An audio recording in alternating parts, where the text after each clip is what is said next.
అంత వయసులో కూడా ఆయన ఫ్యామిలీ మొత్తం ఎవరి కోసం ఎందుకోసం ఈ ఎండలో తిరుగుతున్నారో ఆలోచించి ఆయన ఇన్స్పిరేషన్తో మా కొడాలి వెంకటేశ్వరరావు ఆయన టీము వీళ్ళంతా ఎంతో ఉత్సాహంగా ఇక్కడుండి అంత ఇన్స్పైర్ అయ్యి ఈ సాంగ్ చేయడం జరిగింది. గుమ్మడి గారు చెప్పినట్టు ఆయన ఎన్ని చేశారో ఆయన చెప్పారు. ఆయన స్వయంగా అనుభవం ఉంది.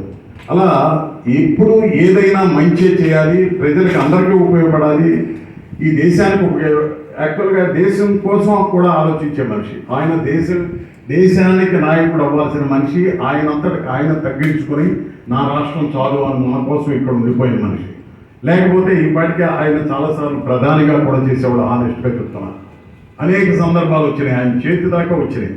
కానీ నేను చేయాల్సిన పనులు వేరే ఉన్నాయని అభివృద్ధి కోసం ప్రజల కోసమే కష్టపడ్డారు, ఇప్పుడు కూడా కష్టపడుతున్నారు. అటువంటి మనిషి మీ అందరి దగ్గరికి వచ్చి బతిమాలటం, రిక్వెస్ట్ చేయటం, ఈ రాష్ట్రాన్ని బాగు చేసుకుందాం, రాజధాని తెచ్చుకుందాం, పోలవరం ప్రాజెక్ట్ తెచ్చుకుందాం, మనకు భవిష్యత్తు ఉపయోగపడుతుంది అని చెప్పి అంత రిక్వెస్ట్ చేస్తా అంటే అసలు ఏం చేయాలో ఇంత దరిద్ర పాలన, ఇంత భయంకరమైన రహస్య ఈ 5 సంవత్సరాలు అక్కడ ఉన్న ప్రజలు ఎంత సంక్షోభం అనుభవించారో అర్థమవుతుంది. దాంట్లో నుంచి వచ్చిన ఇన్స్పిరేషన్తోనే నాకు సోదరుడు కొడాలి వెంకటేశ్వరరావు ఆయన పాటలు చేసి మా టీం అంతా తీసుకొచ్చారు.